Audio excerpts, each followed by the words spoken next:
जय भीम साथियों। इंटरनेट में कुछ प्रॉब्लम है, इसलिए लाइव से हटके अब वीडियो बनानी पड़ रही है। साथियों, आज का जो मुद्दा है वो बहुत ही गंभीर विषय है और उस पर हमें बहुत ही गहराई से सोचना चाहिए। साथियों, आज का जो दिन है बहुत ऐतिहासिक दिन है। आज ही के दिन 31 जुलाई सन 1957 को पंचकुया वाल्मीकि आश्रम के पास एक हड़ताल हुई थी सफाई कर्मचारियों की। उस समय केंद्र में नेहरू की, गांधी की और कांग्रेस की सरकार थी। साथियों, वो आंदोलन इतना बड़ा आंदोलन था कि सफाई कर्मियों को रोकने के लिए प्रशासन को आंसू गैस के गोले छोड़ने पड़े और जब भी इनके काबू में नहीं आया वो आंदोलन, तो इन्होंने साथियों इस सरकार ने गोलियां चलाने के ऑर्डर दिए। और उस दिन बुधवार का दिन था और 2:04 का समय था जब शहीद भूप सिंह को एक प्रशासन की गोली उसका सीना चीरते हुए निकल जाती है और वो ऑन द स्पॉट वो उनका शहीद हो जाना इस कौम के लिए बड़े गर्व की बात थी कि एक आंदोलन में सफाइयों के कर्मचारियों के आंदोलन में एक सफाई कर्मी शहीद हुआ। और साथियों, आपको बता दूं ये बड़ी ऐतिहासिक घटना थी। इसी घटना को देखते हुए अगले ही दिन 1 अगस्त को 1957 को इसकी शव यात्रा निकाली जाती है शहीद भूप सिंह की, और राष्ट्रीय फ्लैग 3 दिन तक डाउन रहा था और संसद के अंदर शोक सभा रखी गई थी शहीद भूप सिंह के लिए। यह बहुत ही ऐतिहासिक दिन था और मैं सल्यूट करता हूं भगवान दास वाल्मीकि जी को, जिन्होंने ये परंपरा शुरू की और इस शहीदी दिवस को मनाना अपने लोगों के लिए शुरू किया। और आज काफी लंबे समय तक बहुत ही ज्यादा संख्या में ये मनाया जाता, पूरे देश में मनाया जाता शहीद भूप सिंह दिवस। सफाई कर्मचारियों के हक और हक का आंदोलन था, ये उनके हक के लिए लड़ने वाले थे। और आज भी काफी संख्या में लोग लॉकडाउन की वजह से नहीं मना पा रहे हैं, लेकिन लोग अपने अपने घरों में श्रद्धांजलि शहीद भूप सिंह को दे रहे हैं और उनको याद कर रहे हैं। साथियों, आज इस विषय पे लाइव इसलिए आना पड़ा क्योंकि मेरी जाति से, मेरे समाज से जुड़ा हुआ मसला है। मैं सबसे पहले इस समाज में जन्म लिया हूं, वाल्मीकि जाति से हूं, तो मेरा फर्ज बनता है कि मैं इस समाज की दबी कुचली आवाज को बुलंद करने के लिए इसकी आवाज उठाऊं। साथियों, आज एक और महान बहुजन योद्धा का शहादत दिवस है, जिसने लंदन में जाकर के जनरल डायर को, हत्यारे को गोली मारने का काम किया था। साथियों, जब जलियांवाला बाग का कांड हुआ उसमें बहुजन समाज के लोगों की मीटिंग हो रही थी और छोटा सा था उधम सिंह पेड़ में बैठा हुआ देख रहा था जब उनके पिताजी की सीने पे गोलियां लग रही थी। क्योंकि साथियों, उस समय भी बहुजन समाज के लोग वहां पर मीटिंग कर रहे थे। कुछ मनुवादी लोगों ने, शरारती लोगों ने, जो अंग्रेजों के पिट्ठू थे, उन्होंने उनको सूचना दी और ये बर्बर कांड उस समय हुआ। साथियों, जब जब देश को जरूरत पड़ी हमारे लोगों ने बलिदान दिया है। जब जब धार्मिक लोगों को जरूरत पड़ी है हमारे लोगों ने बलिदान दिया साथियों। लेकिन इस समाज के बारे में कोई नहीं सोचता, ना सरकारें सोचती हैं, ना आवाम सोचता है। जबकि आज की जो ये भयावह स्थिति है कोरोना महामारी, इसमें केंद्र सरकार ने भी कहा था कि जो भी कोरोना बीमारी से ग्रस्त सफाई कर्मी या पुलिसकर्मी या डॉक्टर्स, जो भी लोग सेवा में लगे हुए हैं, जो वॉरियर्स हैं, उनके मरने पर 1 करोड़ रुपए का जो है फंड दिया जाएगा। दिल्ली में लाला जी की सरकार है, लाला जी ने अभी तक किसी भी कर्मचारी को 1 करोड़ रुपए देने का काम नहीं किया, बल्कि उल्टा इनका जो पैसा है, जो सफाई कर्मचारी का पैसा है, उसको पूरे देश में ठेकेदारी पे ले जाने का काम साथियों किया जा रहा है। और दिल्ली में तो इतनी नालायक सरकार है, मैं आपको क्या कहूं। उस लाला जी ने जो डोर टू डोर गार्बेज का जो काम था, जो एमसीडी की गाड़ियां आती थी, उसको भी प्राइवेट करने इन्होंने कर चुके हैं ये लोग। क्योंकि जो सफाई कर्मचारी आयोग का फिलहाल चेयरमैन है, उनसे मेरी बात होती रहती है। उन्होंने बताया कि संदीप भाई, जो डोर टू डोर गार्बेज का काम था वो भी लाला जी ने प्राइवेटीकरण उसका कर रहे हैं, अपने चाहने वाले लोगों को इसका ठेका देंगे और करोड़ों रुपए कमाएंगे। साथियों पूरे ही देश में ये समस्या बहुत गंभीर है। जो सफाई से जुड़े लोग हैं पूरे देश में, उनकी रोजी रोटी में बड़ा खतरा है। वो लोग दर दर भटक रहे हैं। ना तो किसी ने लॉकडाउन में उनकी सेफ्टी की परवाह करी साथियों, कोई सेफ्टी इक्विपमेंट्स उनको नहीं दिया गया, और फिर भी वो लोग इस बीमारी में, इस महामारी में देश के साथ खड़े रहें। देश के आगे बढ़ाने में, देश में ये महामारी बढ़ने में, रोकने में सबसे बड़ा कारगर अगर काम किसी का तो साथियों सफाई कर्मचारी का। साथियों पूरे देश में बहुत सारे लीडरान हैं, बहुत सारी यूनियनें हैं। मैं बेसिकली दिल्ली की बात अगर करूं तो दिल्ली में बहुत सारी यूनियन है, इनके इलेक्शन भी होते हैं, लेकिन जो यूनियन के लीडर्स होते हैं वो कैसे काम करते हैं? वो सिर्फ जो हड़तालें हैं वो इसलिए करते हैं, जो लोग उनको नौकरी लगने का झांसा दे करके जिन लोगों को वो लोग पैसे लेते हैं, उनकी 50-60 फाइलें हो जाती हैं और ये हड़ताल कर देते हैं। फिर कमिश्नर से, प्रशासन से सेटिंग करके अपने जो पैसे उन्होंने लिए होते हैं लोगों से, उन लोगों की फाइलों का काम आगे बढ़वा देते हैं और वो हड़तालें खत्म कर देते हैं साथियों। एक तो रही ये बात साथियों। दूसरा, सारी पार्टियों के लोगों ने यूनियन बना रखी है। आम आदमी पार्टी हो, चाहे बीजेपी हो, चाहे कांग्रेस हो, सभी के गुर्गों की, मैं जिनको कहता हूं कातिया के कुत्ते हैं, ये सब के गुर्गों ने अपने अपने संगठन बना रखे हैं और उस संगठन के माध्यम से समाज को बरगलाने का काम करते हैं, हड़तालें करवाते हैं। जैसे अभी लाला जी की सरकार है तो बीजेपी कांग्रेस वाले खूब हड़ताल करवाएंगे, जब कांग्रेस की सरकार आएगी तो आम आदमी वाले बीजेपी वाले हड़ताल करवाएंगे, जब बीजेपी की सरकार आएगी तो ये कांग्रेस वाले आम आदमी वाले हड़ताल करवाएंगे। ये एक ही थाली के चट्टे बट्टे हैं और मिलजुल करके ये लोग अपनी सत्ता कायम रखना चाहते हैं साथियों। इस समस्या का एक ही समाधान है। कुछ लोगों की मैं प्रतिक्रिया देख रहा हूं, कुछ लोग लगे हुए सामाजिक लोग कि इनको न्याय मिले, और साथियों आवाज आई है, जमीन से आवाज आई है। बहुत सारे साथियों ने प्रस्ताव भी रखा है और उन्होंने कहा कि संदीप भाई कोई एक ऐसा संगठन होना चाहिए सफाई कर्मचारियों का जो पूरे देश में इनके हक और अधिकार की आवाज उठाए, जो बिके ना, जो झुके ना, जो टूटे ना, जिसका कोई राजनीतिक उद्देश्य नहीं हो, जो अपनी रोटियां वाल्मीकि जाति के इन सफाई कर्मचारियों के जीवन पर, इनके भविष्य पर अपनी राजनीतिक रोटियां ना सेके। ऐसा कोई संगठन समाज का पूरे देश में होना चाहिए ताकि इन लोगों के हक और अधिकार की लड़ाइयां लड़ी जाए। साथियों मैं भी काफी लंबे समय से इस पे विचार विमर्श कर रहा था।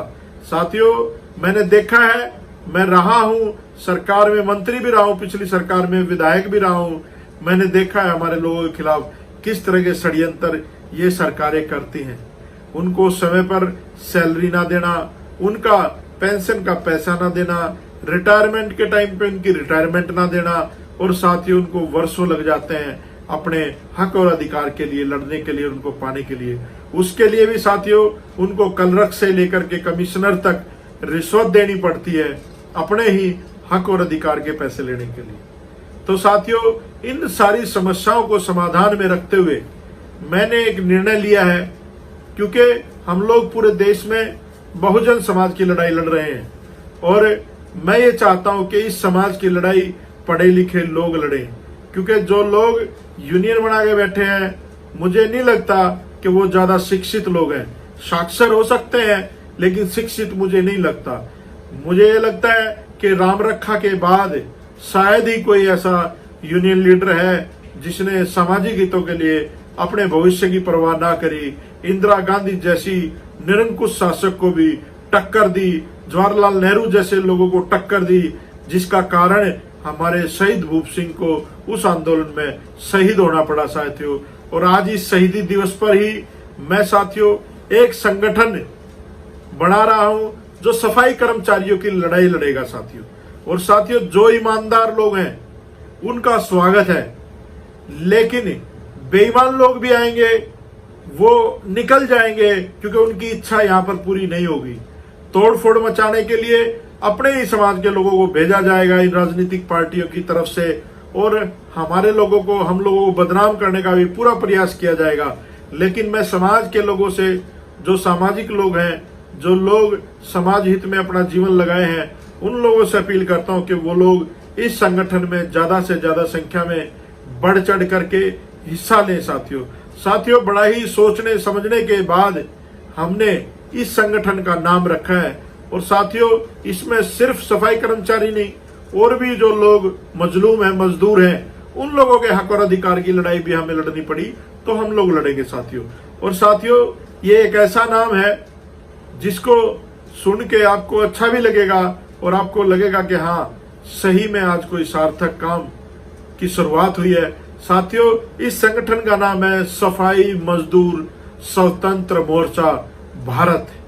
सफाई मजदूर स्वतंत्र मोर्चा भारत ये पूरे देश में काम करेगा साथियों, तकरीबन हम लोगों ने नॉर्थ इंडिया में, आपको मैं बताऊं, हरियाणा, पंजाब, दिल्ली, राजस्थान, उत्तर प्रदेश, मध्य प्रदेश, इन जो स्टेट्स हैं, इनमें साथियों संगठन का काम बहुत जल्दी पूरा हो जाएगा और आपके सामने सूची भी रख दी जाएगी। इसका सारा का सारा जो सोशल मीडिया का काम है वो भी साथियों हमने संगठन के लोगों को सौंप दिया है। सारा का सारा हम लोग बिल्कुल हाईटेक तरीके से ये लड़ाई लड़ेंगे। और अगर कोई यूनियन, जो अभी मौजूदा यूनियन है, अगर कोई ये चाहता है कि मैंने ईमानदारी से काम करना है, समाज का काम करना है, तो उसका स्वागत है। वो लोग आए और जिम्मेदारी लें साथियों। और साथियों, अब मैं बताना चाहता हूँ और चेताना चाहता हूँ इस दिल्ली के निरंकुश शासक को, लाला जी को, कि अब तेरे ज्यादा दिन नहीं है भाई। अब बहुजन समाज के लोगों को समझ में आ चुकी है कि अब राजनीतिक सत्ता के बगैर, राजनीतिक चाबी के बगैर कोई भी ताला खुलने वाला नहीं है। लाला जी, आपने बड़ा सुनियोजित तरीके से इन लोगों को धोखा दिया, झाड़ू का चुनाव चिन्ह लिया और उन्हीं झाड़ू वालों को, जो लोग इसमें काम करते हैं, उनको हाशिए पे लाकर खड़ा कर दिया साथियों, ये बहुत सोची समझी साजिश है। आपको बता दूं, पूरे देश में जो ये प्राइवेटीकरण किया जा रहा है इस पैसे का, ये बड़ा सोच समझ के किया जा रहा है। सरकारी जब ये होता है तो लोगों को, हमारे लोगों को 25-25, 30-30 हजार, 40-40 हजार, जो पुराने लोग एमसीडी में आज भी हैं 45-45 हजार रुपए तनख्वाह ले रहे हैं साथियों। प्रमोशन भी होता है साथियों, और उस पैसे से उनके बच्चे अच्छी शिक्षा ग्रहण करते हैं। और जब बच्चा अच्छी शिक्षा ग्रहण करता है तो वो देश की प्रशासनिक ताकतों में चुन करके आता है। आपने देखा बहुत सारे उदाहरण। अभी एक बिहार की बेटी, झोपड़ी में रहने वाली, आईएएस टॉप किया उसने, और ये लोग बात करते हैं मेरिट की, है ना। तो हमारी मेरिट में अगर आना ही आपको, तो आपके आगे सबसे बड़ा उदाहरण है बाबा साहब अम्बेडकर। बाबा साहब अम्बेडकर को स्कूल में बैठ के पढ़ने का अधिकार नहीं था, बाहर बैठ के पढ़ते थे। और उसी बाबा साहब अम्बेडकर ने एक ऐसा संविधान रचा जिससे ये प्रबुद्ध भारत, मजबूत भारत और ये सोने की चिड़िया बन सकता था। लेकिन कुछ नालायक लोगों ने, कुछ नाकाबिल लोगों ने उस संविधान को नकारा और उन लोगों ने उस संविधान को लागू नहीं होने दिया। बाबा साहब अम्बेडकर ने कहा था कि मैं जिनके हाथ में संविधान सौंप रहा हूं, अगर उनकी नीयत ठीक हुई तो ये संविधान ठीक साबित हुआ, अगर नहीं नीयत ठीक हुई तो संविधान ठीक साबित नहीं होगा। तो आज साथियों संविधान की धज्जियां उड़ाई जा रही हैं।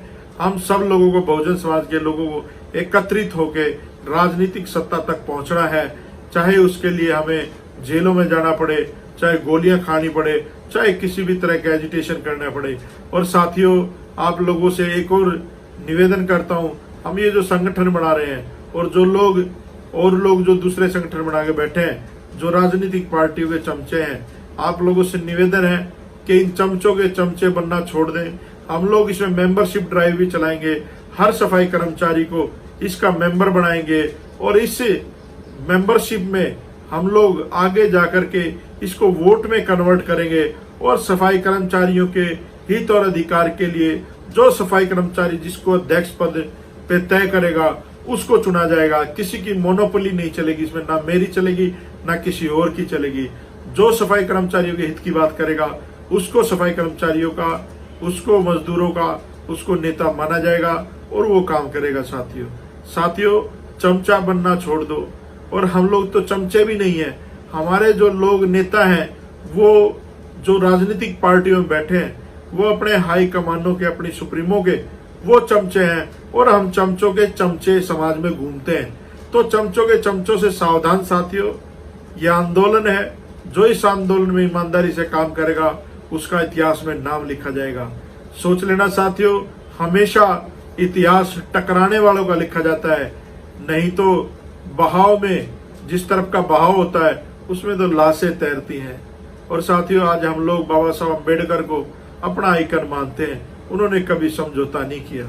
मान्यवर साहब काशीराम को अपना आइकन मानते हैं। उन्होंने कभी मूवमेंट के साथ समझौता नहीं किया। साथियों बहुत सारी स्पीचेज हैं, आप साहब काशीराम की यूट्यूब पे सुन सकते हो, वो किस तरह से लोकसभा में भी मनुवादियों को धमकाते थे और अटकाते थे साथियों। तो साथियों, ये जो संगठन है सफाई मजदूर स्वतंत्र मोर्चा भारत, इसमें जो लोग जुड़ना चाहते हैं, इसके कमेंट बॉक्स में जो मैं फेसबुक पे वीडियो डालूंगा, अपना स्टेट, अपना नाम और अपना एड्रेस और अपना मोबाइल नंबर जरूर डालें, क्योंकि संगठन का विस्तार करना है। और ये संगठन सिर्फ मजदूरों के हक और अधिकारों की लड़ाई लड़ेगा। और मैं इस संगठन में कोई भी पद नहीं रखूंगा।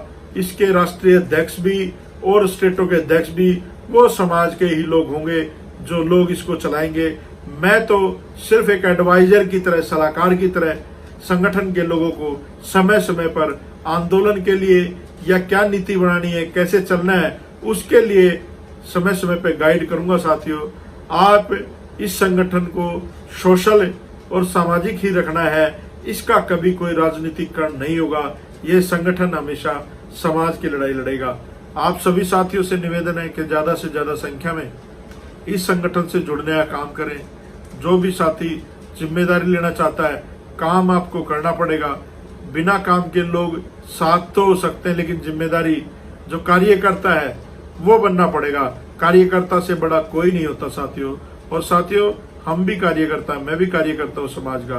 मान्यवर काशीराम जी कहते थे कि मैं थोड़ा ज्यादा काम करता हूँ इसलिए मैं बड़ा कार्य करता हूँ, और आप लोग जो जितना काम करता है उसका वैसे सहयोग होता है। तो कोई बड़ा छोटा नहीं होता, ये तो कार्यकर्ता जो ज्यादा जिम्मेदारी लेता है, जो ज्यादा काम करता है, लोग उसको अपना नेता मानने लग जाते हैं। ये सब काशीराम जी कहते थे। तो साथियों, अगली बार दिल्ली विधानसभा के चुनाव में या एमसीडी के चुनाव में जो भी बदलाव लाएगा, ये सफाई कर्मचारी जो संगठन है, ये बहुत बड़ा बदलाव लाएगा। जो हमारे हक और अधिकारों की बात करेगा, हम लोग उसको अपना नेता मानेंगे, और बहुजन समाज का व्यक्ति ही हमारा नेता हो सकता है। ब्राह्मण, बनिया, ठाकुर, ये लोग हमारे कभी नेता नहीं हो सकते। हमारा नेता बाबा साहब अम्बेडकर, मान्यवर साहब काशीराम, दीना बाना वाल्मीकि जी, जो शहीद हुए हैं हमारे लोग, वही हमारे नेता है। तो साथियों, आप लोग ज्यादा से ज्यादा, मैं फिर अपील करता हूँ, इस वीडियो को वायरल करें और लोग ज्यादा से ज्यादा जुड़े। जय भीम, जय बहुजन, नमो बुद्धाय, जय बाबा साहब अम्बेडकर अमर रहे, जय मान्यवर साहब काशीराम अमर रहे, जय दीना भाना वाल्मीकि जी अमर रहे। जय भीम, जय संविधान साथियों।